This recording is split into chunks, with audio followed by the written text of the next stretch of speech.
ketemu lagi di Ngolah Politik, ngobrol ilmiah politik. Jadi apa ya?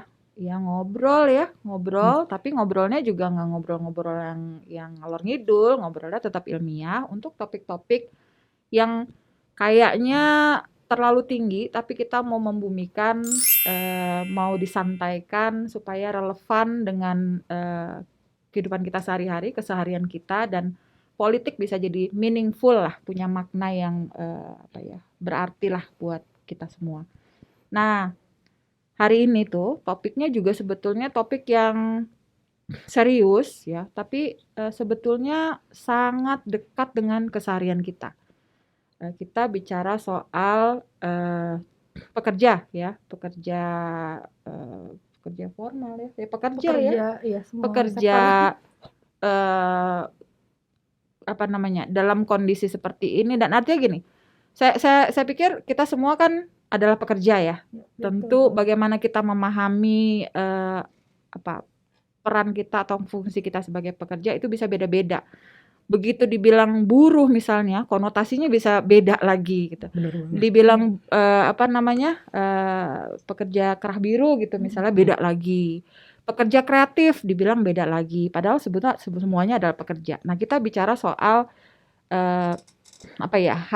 hak pekerja, karena ini menjadi bagian dari hak warga juga, terutama dalam konteks Indonesia. Ya, konteks Indonesia seperti apa nanti kita bahas, dan secara spesifik lagi dalam konteks pandemi hari ini. Nah, ini kayaknya penting nih kita obrolin secara santai dengan pembicara kita hari ini, narasumber kita, tamu bukan narasumber. Tamu kita hari ini adalah Filza Izati. Iya, betul sekali. Tapi panjangnya tuh gimana sih? Nama lengkapku Fatimah Filza Izati, cuma biasa dipanggilnya Filza sih. Saya kenal Filza udah lama banget, jadi taunya Filza aja. Filza juga ngajar di ilmu politik di UPN Veteran Jakarta semester kemarin. Semester ini Filza mau fokus dulu untuk proyek pribadinya dia, urusan masa depan. Jadi kalau di sini malah ada beberapa mahasiswa yang manggilnya Mbak Fatimah gitu. Iya, benar banget. Nah, Filza mungkin bisa cerita Filza background-nya apa supaya kita bisa saling kenal. Plus dengan saya di sini ada co-host yang nemenin saya. Ada Bimo, mahasiswa UPN VJ 2018. Oke. Bimo dan saya nanti yang akan menginterogasi Filza. Tapi Filza kenalin dulu dong, dirimu siapa? Oke, halo semuanya di Ngolah Politik UPN Veteran. Senang banget diundang di sini sama Mbak Ayu, karena Mbak Ayu adalah dosen favoritku dari S1. Tauladan panutanku, idolaku ya. Sama-sama. Sekarang ini aku bekerja di LIPI sebagai peneliti di Pusat Penelitian Politik LIPI. Dan sehari-hari aku juga banyak volunteer, banyak banget, lebih banyak volunteer ya kayaknya daripada kerja yang benernya.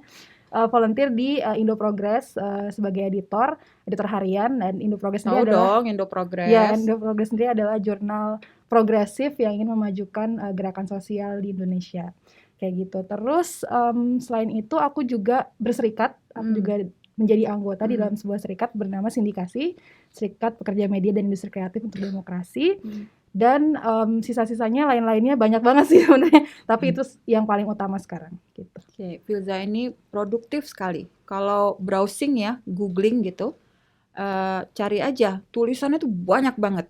Dari mulai tulisan pribadi sampai tulisan yang saya sendiri bacanya juga mesti lama gitu mencerna. Emang keren banget dia analisisnya. Jadi nggak salah juga dia di LIPI keren, di lembaga penelitian yang keren, tapi juga pada saat yang sama jarang-jarang soalnya ada orang yang berafiliasi tetap di satu lembaga penelitian, tapi pada saat yang sama punya aktivisme dan engagement ya luar biasa, aktif juga di gerakan sosial. Gitu Bim, makanya nanti contoh nih. Bisa. Contoh juga Mbak Ayu dong. Oh iya, aku juga aktif di ini yang Scholar 65 sama kamu juga. Iya. Banyak nanti sih yang Scholar apa, kita bikin sesi terpisah tentang yang Scholar. Bener. Pasti penasaran. Oke, gini, Phil.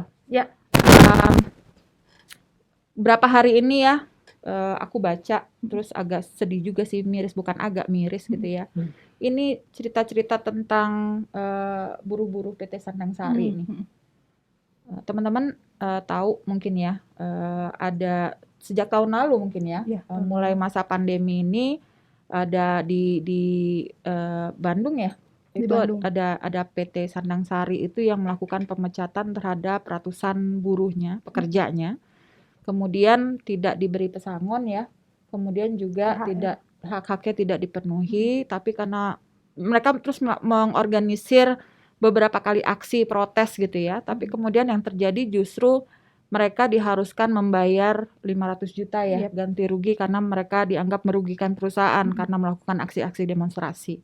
Nah itu agak miris, padahal mereka udah dirumahkan, tidak diberi pesangon, tidak diberi hak-haknya, tapi mau menyuarakan protesnya justru disuruh bayar gitu ke perusahaan yang ya harusnya memenuhi kewajibannya kepada mereka.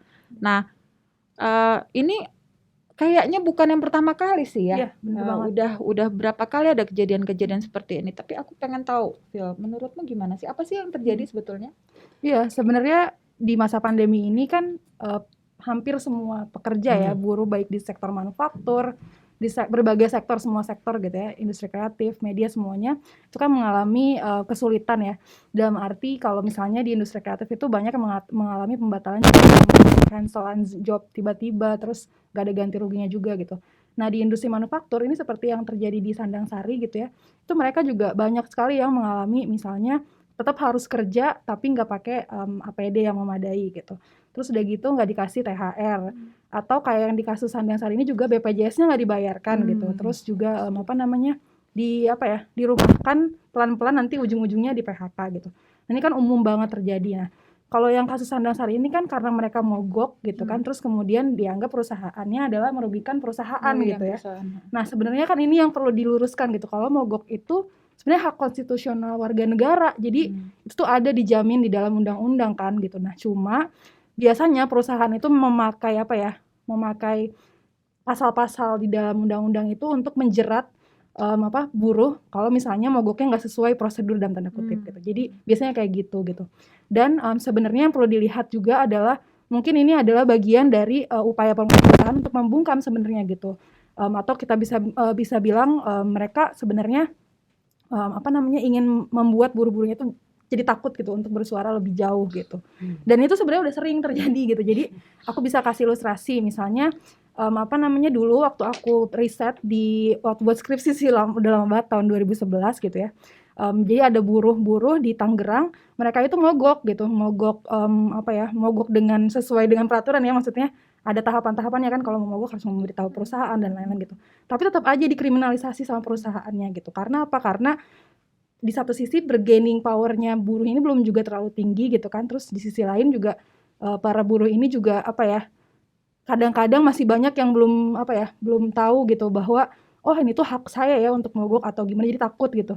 Nah jadi ini juga ada persoalan yang lebih struktural gitu loh, kayak bahwa sebenarnya masih banyak buruh dan kita semua sebenarnya mungkin ya yang mungkin belum tahu kalau mogok itu adalah hak kita sebagai warga negara kayak gitu. Jadi banyak banget kasus-kasus kayak gitu dan biasanya kalau yang Sandang Sari ini kan diminta ganti rugi ya uang gitu ya, dalam bentuk uang. Nah biasanya juga ada lagi dalam bentuk lain itu serikatnya diberangus lah gitu. Jadi serikatnya yang didiskreditkan oleh perusahaan kayak gitu. Atau kita kenal dengan union busting atau pemberangusan serikat misalnya kayak gitu. Jadi union busting gitu. Jadi macam-macam sih bentuknya dan emang tujuannya adalah untuk membuat buruhnya tuh takut untuk bersuara lebih jauh kayak gitu. Padahal udah era reformasi ya, tapi masa kebebasan itu nggak diterima oleh buruh gitu. Iya, itu kenyataannya sayangnya. Iya, sayang banget. Artinya persoalannya ada masih di gini. Kan aneh juga gitu ya, undang-undangnya menjamin gitu, tapi pada kenyataannya sulit bukan sulit bahasa buruh pekerja itu sulit mengklaim haknya. Jadi apa sebetulnya persoalannya? Apakah di perusahaannya atau saya nggak tahu apa ini? Iya. Sebenarnya masalahnya double layer sih, banyak gitu. Dari perusahaannya pasti gitu kan, karena mereka tentu aja nggak mau punya buruh yang bekerja di perusahaan mereka itu yang radikal gitu, yang menyuarakan hak-hak mereka. Kan pasti mereka nggak mau ya, karena mereka takut kan keuntungan mereka akan menurun dan lain-lain gitu kalau perusahaan kalau buruhnya mogok misalnya. Dan yang kedua adalah juga dari negara sih Mbak. Jadi banyak misalnya pemerintah itu misalnya kan mereka punya, kalau di pemerintah punya disnaker, mereka tuh punya pengawas gitu kan. Nah mereka tuh nggak bekerja dengan baik biasanya gitu, jadi mereka nggak mengawasi perusahaan sebagaimana seharusnya gitu. Itu juga ada peran dari situ gitu. Dan yang selanjutnya lagi adalah juga di di level masyarakat secara umum juga masih banyak yang menganggap ini juga karena Orde Baru sih sebenarnya ya. Karena kan sejak Orde Baru gerakan buruh itu dilemahkan banget gitu. Jadi banyak juga masyarakat mungkin yang menganggap kalau buruh yang mogok itu udahlah harusnya nggak usah mogok, bersyukur masih punya kerja, masih ada yang kayak gitu-gitu gitu. Jadi kayak macam-macam gitu layernya gitu. Dan yang paling penting sih kalau aku menyoroti banget ya tadi perusahaan sama pemerintah gitu, bahwa mereka kedua pihak ini yang selalu pada akhirnya bersekongkol gitu ya. Mereka bekerja sama, berkolaborasi, dan selalu pada akhirnya melawan buruh. Seharusnya kan pemerintah itu jadi kan model akomodasinya harusnya kan pemerintah itu menjadi penengah gitu ya untuk buruh sama pengusaha, karena kan wasit gitu. Karena kan buruh meskipun jumlahnya lebih banyak biasanya bargaining powernya lebih sedikit karena mereka tidak punya alat produksi kan. Sementara kalau perusahaan meskipun jumlahnya dikit tapi bargainnya lebih tinggi gitu karena mereka menguasai alat produksi gitu. Harusnya pemerintah ini kan wasit gitu kan, dan harusnya lebih cenderung membela yang lebih lemah gitu, yaitu buruh. Tapi pada kenyataannya malah enggak gitu, malah justru membela yang lebih kuat gitu. Buruh bisa menguntungkan apa buat pemerintah? Nah itu dia. Kan itu pertanyaannya ya, kalau pengusaha kan ya dia kalau distimulus nanti ada bisa memberikan trickle down effect gitu ya, atau konsesi apa gitu. Kalau buruh apa gitu. Nah itu juga sebenarnya yang mungkin terkait sama tadi hak-hak sebagai warga negara gitu kan. Mungkin kalau buruh-buruh ini dianggap ngasih apa gitu, sebenarnya kan pilar dari semua kehidupan kita kan dibangun oleh kelas pekerja ya, oleh kita semua, oleh buruh gitu. Dan itu yang mungkin nggak disadari juga. Tapi kalau misalnya kita lihat dari analisis yang lebih besar gitu ya, kontribusi buruh apa sih sebetulnya banyak banget buat negara ini gitu? Iya, justru itu dia. Sampai kita harus mikirin buruh itu apa kontribusinya? Jadi tuh kalau kita kan Indonesia itu negara yang sangat mengagungkan GDP ya. Jadi sangat benar-benar semuanya GDP itu apa? GDP gross domestic product itu adalah produk nasional bruto, dan itu adalah dihasilkan salah satunya agregatnya itu dari barang yang diproduksi gitu kan. Nah, kalau bisa kita lihat Indonesia sebagai pengagung GDP ya tentu aja kontribusi buruh adalah, terutama kan GDP itu menghitung konsumsi ya. Konsumsi itu kan yang paling besar yang dikeluarkan oleh rakyat pekerja, apalagi di tengah banyaknya kredit segala macam gitu. Tentu aja itu dari situ kan konsumsi paling banyak gitu.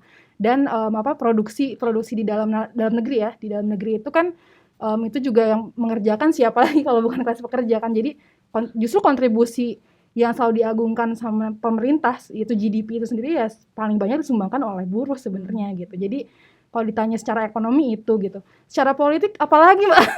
Itu kita bisa lihat ya. Kalau misalnya pemilu yang paling kasat mata deh gitu. Kalau pemilu yang menyumbang suara yang dideketin siapa gitu buruh. Kan. Benar, yang dideketin pasti buruh gitu. Terus kemudian apalagi secara sosial misalnya tentu aja buruh sangat menguntungkan gitu karena di tengah misalnya pemerintah tidak mampu menyediakan banyak lapangan kerja dan lain-lain, kelas pekerja ini kan terus berinovasi ya, banyak yang ya di sektor informal itu kan berkembang banget itu. Jadi sebenarnya dari semua sisi sih Mbak, kalau ditanya buruh itu menguntungkan apa buat negara, buat pemerintah ya menguntungkan banget sih sebenarnya. Berarti mungkin gitu. juga persepsi kita soal buruh kali ya. Nah bener. kayaknya juga perlu diluruskan ya. Gimana menurutmu? Thanks to Orde Baru ya. Hello. Iya Mbak, jadi karena Orde Baru semenjak gerakan buruh dibasmi dengan sangat biadab banget lah pasca 65 itu kan gerakan buruh benar-benar didepolitisasi, dibasmi lah habis-habisan, dan hanya boleh satu serikat buruh aja kan pada masa Orde Baru itu SPSI yang juga dijinakan secara politik gitu. Nah, jadi semenjak itu kesadaran masyarakat tentang buruh itu apa, dan itu benar-benar dikonstruksi sebagai hal yang negatif. Jadi misalnya Jadi buruh ini distigmakan kiri gitu ya? ya distigmakan kiri, dan juga tapi distigmakan kirinya itu Kiri negatif kiri gitu. yang komunis Nah, gitu iya yang ya? komunis menakutkan, yang negatif, yang pokoknya kalau dideketin tuh kayak pandemi gitu loh, kayak virus gitu. Dan makanya diubah kan istilahnya, bukan buruh lagi tapi karyawan gitu kan kalau zaman Karyawan. Orde Baru, dan jadinya ada pemisahan tuh seolah-olah kalau ngomongin buruh pasti buruh Buruh itu yang yang nyeremin nyeremin, gitu, yang kerja kasar, yang badannya gede-gede gitu kan. yang Tapi kalau komunis yang lah. komunis gitu, Tukang yang demo. demo mulu, Demo bener, aksi mulu. mulu gitu. Tapi kalau yang karyawan tuh berarti yang di kantor, yang baik-baik Kantor, aja, yang blue gak protes, collar ya. ya yang blue collar, Merah biru. yang white collar gitu, yang yang kalau ada apa-apa tuh bersyukur aja udah dapat kerja gitu, jadi nggak usah protes-protes gitu kan. Nah itu tuh bener-bener dibangun banget kan 32 tahun. Nah kamu pasti lebih tahu lah 32 tahun dibangun gitu kan. Nah tapi ternyata karena dia adalah hegemoni kan, jadi bener-bener merasuk ke dalam kehidupan sehari-hari, jadi sampai sekarang tuh masih ada Mbak dampaknya, bahkan di kalangan buruh sendiri. Jadi jadi misalnya gini, jadi semenjak 2001 kan udah ada tuh undang-undang kebebasan berserikat. Jadi serikat buruh tuh banyak banget bermunculan gitu ya. Nggak cuma SPSI tapi ada macam-macam gitu. Kita bisa lihat lah kalau May Day kan ramai banget gitu. Warna biru, merah, kuning segala macam. Nah, tapi kesadaran tadi, gue tuh buruh, berarti gue itu adalah kaum rendahan gitu. Itu masih banyak gitu. Terus ada juga yang kalau misalnya sama buruh nih ya, pekerja kreatif, pekerja industri kreatif misalnya, atau pekerja media, jurnalis, atau dosen menganggap bahwa saya bukan buruh, menganggap dirinya buruh. iya kan, sering kali gitu kan, aku bukan buruh peneliti atau segala macam, aku bukan buruh itu apa, nah gitu kan, tuh jadi benar-benar masuk di kalangan buruh sendiri gitu. Nah terus udah gitu, yang juga sering dilupakan adalah misalnya Kalau gitu apa dong definisi yang lebih universal tentang buruh. Buruh itu by kalau definition sebenarnya kan banyak yang bilang bahwa selama seseorang itu bekerja, mendapat perintah kerja dan mendapatkan upah, itu adalah buruh gitu. Dan aku sepakat sih dengan itu. Tapi selain itu juga bisa dilihat juga mungkin yang menurutku ini Marxis tapi nggak apa ya. Yang sangat membedakan adalah kepemilikan alat produksi tentu saja. Jadi kalau misalnya buruh itu punya kepemilikan yang tetap atas suatu alat produksi, itu menandakan bahwa dia adalah buruh atau bukan. Kalau nggak punya berarti bukan buruh gitu. Berarti dia buruh gitu. Jadi itu sih kalau menurut aku. Jadi seorang yang punya pekerjaan, mendapat perintah kerja, mendapat upah, terus tidak punya alat produksi yang tetap gitu, ya dia buruh gitu. Ya, sebetulnya kan itu universal ya. Iya, itu universal. Ya, orang yang bekerja mendapatkan upah dari hasil pekerjaan dia, ya itu adalah buruh gitu ya. Yep. Makanya sering ada yang ini Mbak, misconception tentang misalnya gue mau jadi pekerja kreatif aja deh gitu. Gue mau karena nggak mau jadi buruh. Padahal itu dia juga buruh karena dia misalnya gini deh gitu. Gue mau YouTuber aja gitu ya, misalnya gitu.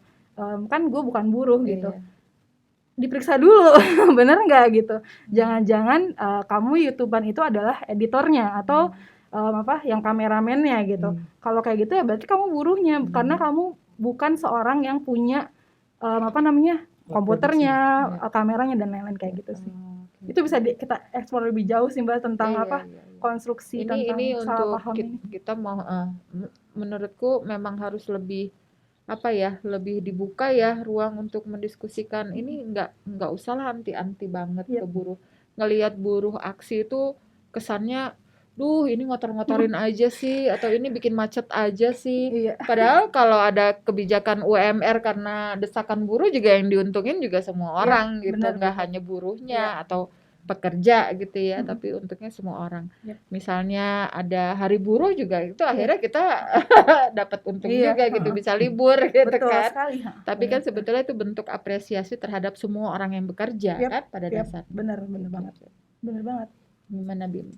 Iya, stigma negatif itu gimana gitu cara ngilanginnya gitu, masih bingung karena soalnya kan misalnya saya mau demo atau apa tuh suka diomelin gitu sama orang tua. Gitu. Nah, apa ya sih demo buruh demo mulu. Ada buruhnya. Kamu jawabnya gimana kalau dibilang kayak gitu? Ya karena saya pengen menyuarakan juga gitu, pengen ngebantu teman-teman buruh gitu.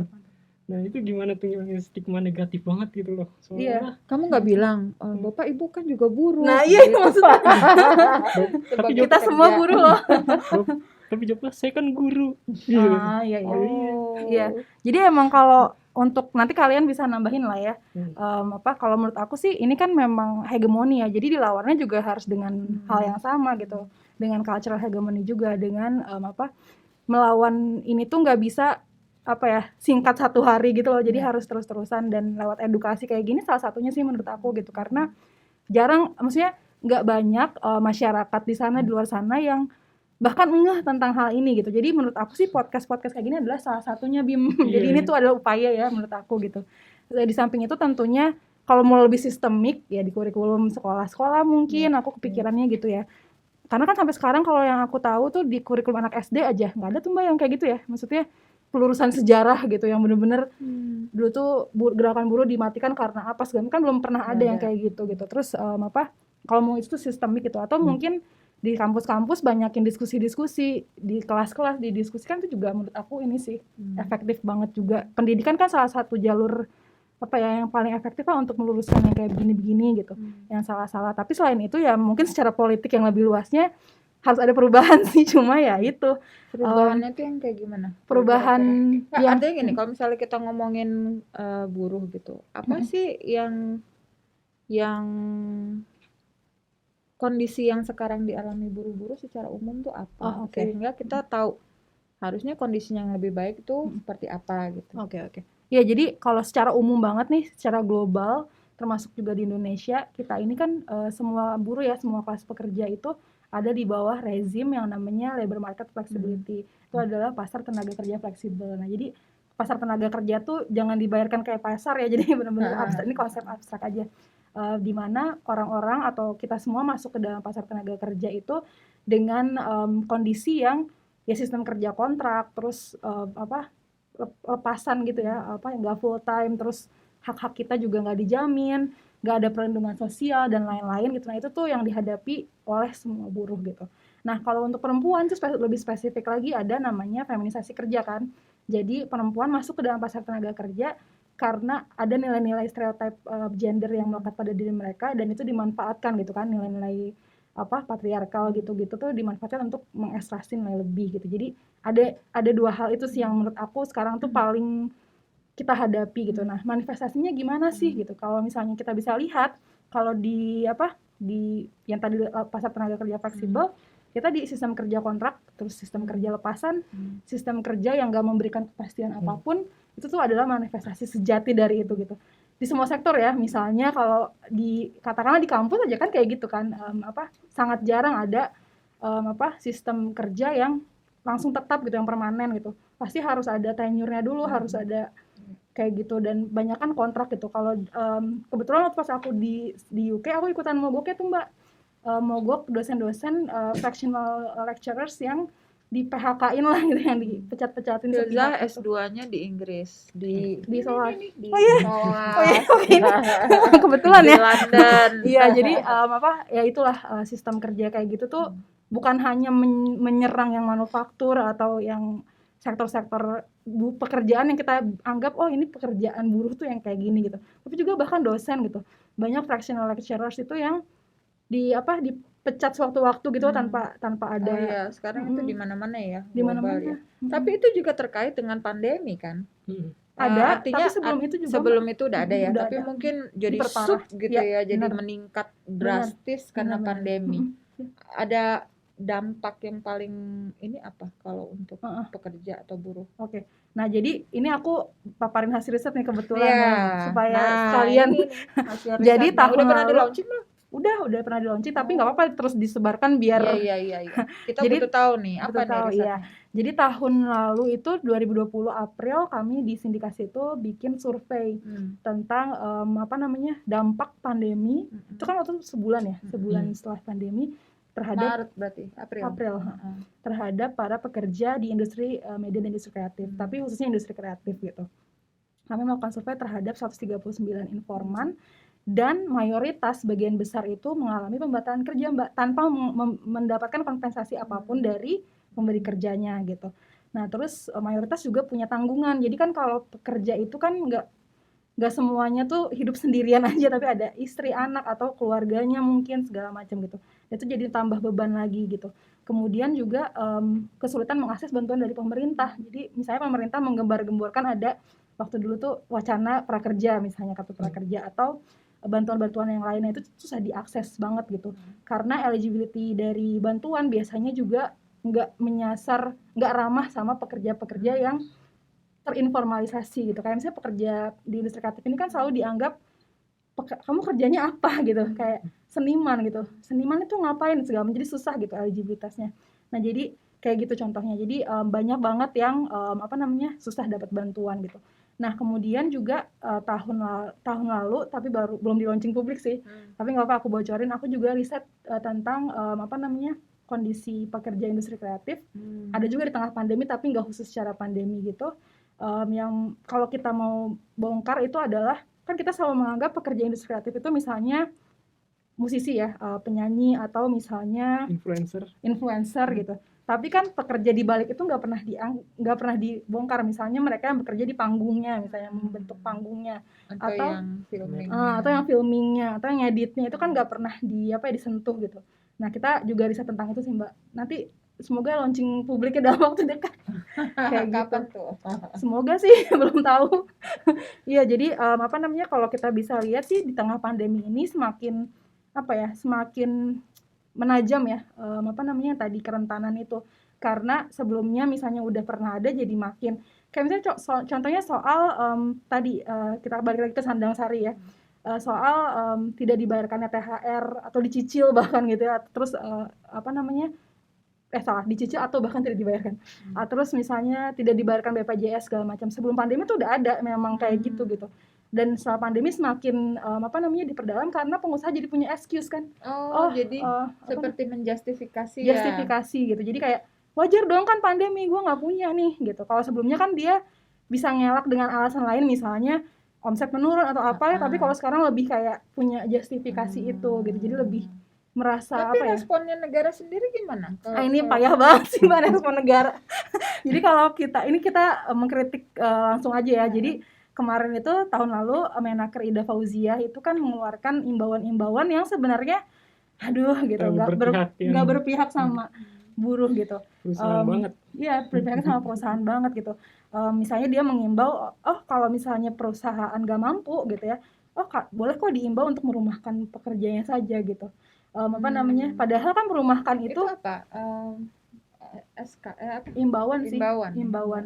Jadi kalau padahal kan, tapi kan kalau yang kayak gitu selalu langsung disambut ya Mbak sama pengusaha gitu. Maksudnya kalau asumsinya mungkin adalah kalau dirumahkan mungkin tetap dibayar gitu kan. Tapi kan pada kenyataannya enggak begitu gitu. Dirumahkan itu adalah tahapan untuk pada akhirnya di PHK aja gitu. Kemudian dia juga mengeluarkan surat edaran ya. Surat edaran nomor 61. Nah, tentang pencicilan THR di tengah pandemi. Ya, boleh ngecicil kok. Katanya negara. Ya, cicil berapa kali? Boleh dicicil berapa tahun? Katanya boleh dicicil sesuai dengan kemampuan pengusaha gitu. Nah, dan itu harus didiskusikan katanya antara pengusaha dan buruh. Di sini ada dua bolongnya kan. Yang pertama, ya nggak boleh dong dicicil, namanya THR itu kan memang hak yang udah ada di konstitusi gitu. Jadi di undang-undang maksudnya dijamin dalam undang-undang gitu. Dan udah gitu habis itu harus didiskusikan dengan buruh. Sementara kan relasi kuasa buruh sama pengusaha tuh nggak imbang gitu. Yang satu pemilik alat produksi, yang satu nggak punya gitu. Jadi itulah nggak ada pihak yang bisa ditunjuk sebagai mediatornya, media untuk memediasi. Harusnya negara sih Mbak. Harusnya di tengah relasi kuasa yang pengusaha sama buruh yang nggak seimbang ini kan harusnya negara yang bisa memediasi. Tapi kan negara malah misalnya memberi stimulus kan buat pengusaha dengan asumsi akan ada trickle down effect gitu untuk buruh. Itu kebijakan-kebijakan memberi stimulan gitu ya ke perusahaan. Ini kan juga common ya di kita juga, meskipun agak belakangan, tapi di negara-negara lain sebagai bentuk respon awal terhadap COVID itu juga perusahaan dikasih stimulus supaya nggak tutup lah gitu ya, supaya tetap mempekerjakan orang, menjaga ekonomi tidak kolaps. Nah, di kita dikasih stimulus juga, tapi nggak ada pengawasannya gimana? Misalnya, dan pekerjanya juga tetap dipecat gitu ya. Iya kayak gitu. Jadi kalau ngasih stimulus kan asumsinya adalah nanti kan ngalir kan netes gitu dari Mm-mm. pengusahanya gitu kan.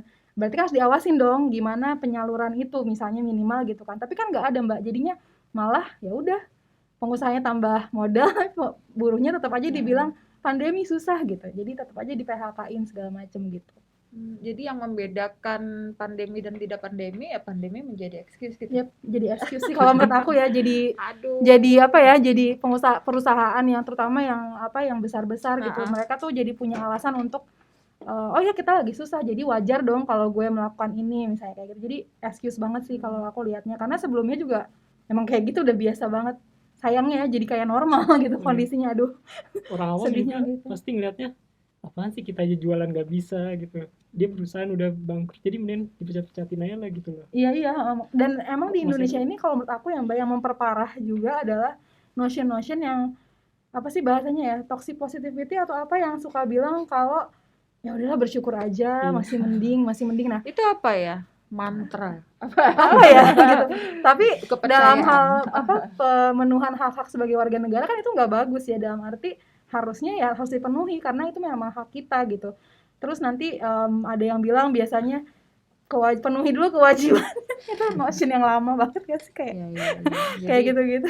hak bisa diberikan setelah Kewajiban. kewajibannya dipenuhi gitu ya. Iya. Padahal kewajibannya kita udah bayar Udah pajak. bayar. Bahkan beli minum yang berapa harganya 2.000 3.000 aja ada pajak Ada kita di dalamnya kan. Jadi aduh, benar-benar deh. Dan juga ini Mbak, kalau yang aku lihat selain tadi jadi excuse, pandemi ini juga jadi apa ya? Jadi sarana untuk lebih eksploitatif, dalam arti yang tadi karena ada ya udah bersyukur gitu. Jadi banyak juga perusahaan terutama yang padat karya gitu kayak digeder gitu loh, apa jobnya apa sih digeder itu di 2 kali kerja.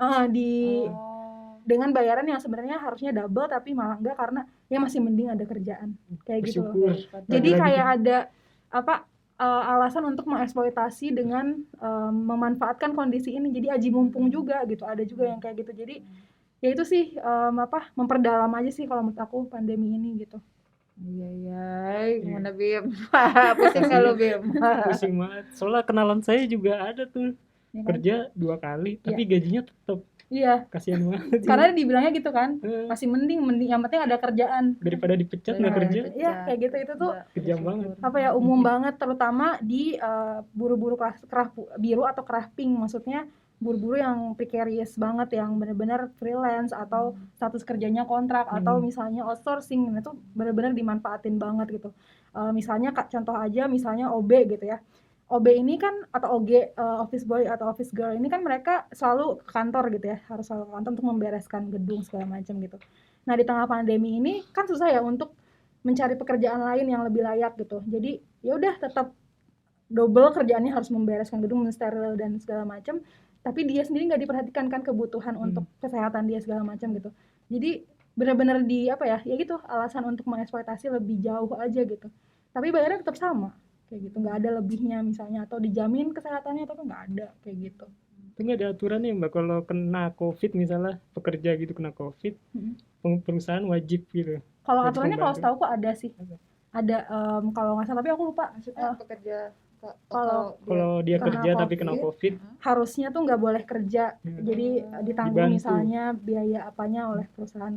Setahu aku ada peraturan kayak gitu, cuma entah aku lupa itu peraturan dari siapa, dan implementasinya kan nggak seperti itu ya. Nggak, Kayak so- misalnya di sektor manufaktur aja harusnya kan nggak boleh tuh kerja, tapi dipaksa untuk kerja dengan pakai masker misalnya atau apa seadanya, tanpa misalnya diperhatikan lingkungan kerjanya seperti apa, kayak gitu sih.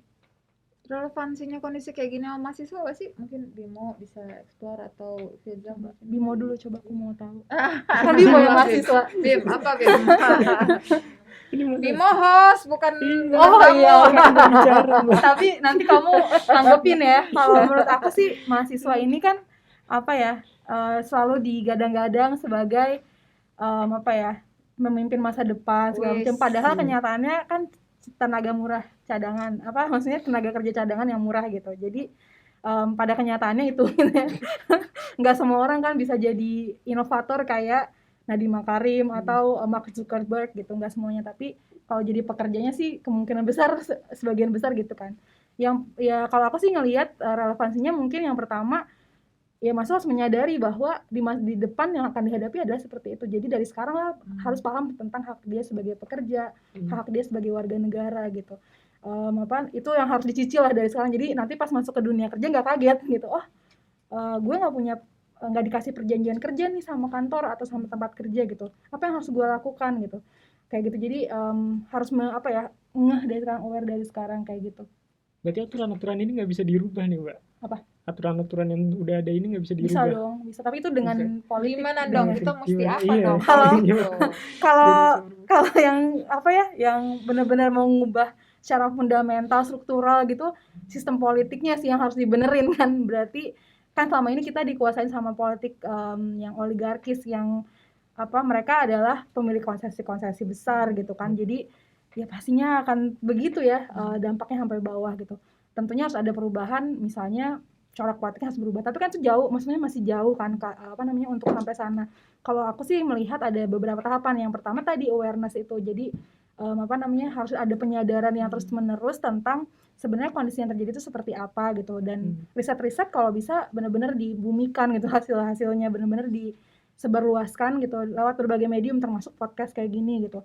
Dan terus selain itu juga kalau bisa di sektor pendidikan tadi ya, di dunia pendidikan itu benar-benar kurikulumnya juga mulai mengadaptasi perubahan-perubahan ini tuh kayak gimana sih, dimasukkan misalnya tentang tadi contoh ya di Fakultas Hukum misalnya bahas tentang hak-hak sebagai pekerja gitu. Ada nggak sih kurikulumnya? Aku nggak tahu. Misalnya atau sekarang ada omnibus law gitu yang beribu-ribu halaman itu, dan isinya aku udah baca loh Mbak, itu beribu-ribu halaman. Serius tuh. Serius Keren, tuh, keren. demi Anggota DPR aja nggak baca, lu lagi baca. demi bikin kajiannya. Enggak sih, Hebat lu. enggak yang bener-bener detail enggak, tapi kayak skimming aja semuanya aku lihat gitu. Anggota DPR aja versi yang mana juga Part-part. mereka nggak tahu. Boro-boro Nah, itu tuh baca. isinya itu bener-bener kalau menurut aku tuh reckless banget gitu. Kayak malu gitu loh bacanya, kayak kok gini, rujukannya aja nggak jelas, referensi, makanya harus ikut academic writing di UPN. Filzah pengajar academic writing di UPN. Kayak rujukannya nggak jelas kayak gitu. Itu aja udah bikin ragu ya, kok apaan sih gitu. Terus isi-isinya nggak bagus. Nah, menurut aku yang kayak gitu tuh harus mulai mungkin di kampus-kampus bisa dibahas segala macam gitu. Terus juga yang tadi sebelum sekarang kan notionnya tadi ya, mahasiswa itu nanti jadi entrepreneur gitu kan setelah keluar gitu. Ya dengan adanya kayak gini kan jadi bisa tahu gitu, kalau misalnya aku nanti keluar dari dunia mahasiswa terus aku jadi pekerja, ini yang akan aku hadapi, pasar kerja fleksibel, feminisasi kerja dan lain-lain. Dan itu yang harus disadari, dan aku sih menyarankan untuk berserikat tentunya gitu. Jadi kalau bisa Nah, nanti serikat itu yang lain lagi tuh, yang di stigma kiri-kiri. iya lagi itu Di stigma komunis itu yang ngeri-ngeri itu serikat gitu. serikat ya. Kalau paguyuban lebih bisa diterima. Iya, padahal belum tentu sama paguyuban isinya gimana kan. Ya, jadi ya gitu sih kalau bisa berserikat. Dan kalau kita sebagai warga biasa, maksudnya yang mungkin, nah ini juga nih aku pengen bahas banget soal kerja-kerja yang diabaikan sih Mbak, kayak misalnya kerja-kerja ibu-ibu rumah tangga. Itu kan mereka Kalau gitu kita bikin aja sesi oke. khusus Oke, soal oke. itu. Boleh. Pekerja yang tidak diabaikan. dianggap buruh, Iya, boleh. tapi juga pekerja juga diragukan, yang Iya. jelas diabaikan. Boleh. Mungkin kita bikin satu sesi khusus Oke, kali buat itu. iya. Oke. Tunggu aja ya, Oke. ininya ya, kelanjutannya ya. Oke. Oke, gimana Bim? Good. Udah nih. Oke, sip. Phil, Oke, ya. segini dulu kali. Ya, Nanti oke. kita Sip. coba kapan-kapan kita undang Filzah lagi, kita elaborasi yang lebih mantap lagi Sip. gitu. Terima kasih banget udah datang. Iya, makasih banget udah Bimo. ngajakin aku juga. Terima kasih udah bantuin juga, udah Semuanya. dampingin kita menginterogasi beliau ini. Itu gas. Jangan kapok, datang lagi ke sini. Enggak dong, enggak kok. Sip. Closing statement, Bu. Oh iya, Iya. closing Closing statement. statement. Apa ya? Ini tentang apa nih closing statement? Apa Tentang aja. apa aja? Heeh. Mungkin kalau dari aku di tengah pandemi ini kan kita semua susah ya, maksudnya nggak ada yang diuntungkan lah, kecuali yang tadi memanfaatkan jadi excuse dan justifikasi itu. Jadi kalau dari aku sih tetap menjaga protokol kesehatan kalau bisa, terus tetap saling menjaga secara kolektif, maksudnya cek satu sama lain kayak gitu. Dan kalau misalnya ada hak-hak di tempat kerja yang dilanggar, jangan ragu untuk mengadukan ke serikat atau ke manapun lah yang bisa jadi channel itu gitu. Jangan takut, misalnya lihat kasus-kasus kayak Sandang Sari gitu, jangan membuat jadi gentar, tapi justru jadi lebih berani untuk menyuarakan apa yang kita rasakan, terutama misalnya pekerja-pekerja tadi yang nggak dianggap sebagai kerja gitu sih. Cool. Gitu.